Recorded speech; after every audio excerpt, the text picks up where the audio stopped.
Thank you.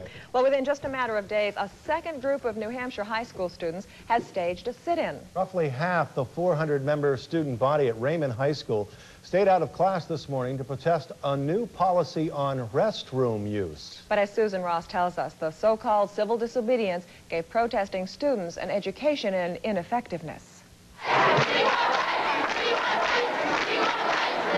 Students are upset because of a recent change in policy, and they're speaking out. Because of vandalism and smoking, they can only use the restrooms between classes when teacher monitors are there. During classes, they're restricted to the restroom in the nurse's office, and that's getting crowded. When we have to go to the nurse's room, there's 30 kids in there. By the time you get to the nurse's room and you got to go to the bathroom, it's like, you know, you go back to class and half your class is already done. Most of those protesting stayed in the cafeteria, losing credit for the day's work.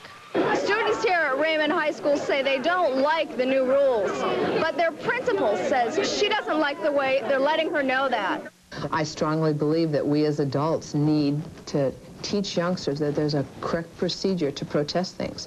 They told us to go to the student council meeting or the school board in March, but we can't wait till March. We got to use their bathrooms now. About half of the student body didn't partake in the sit-in.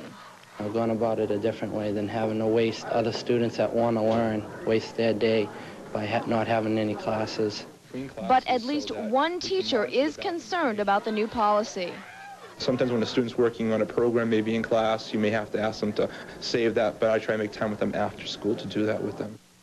For now, administrators say the policy remains.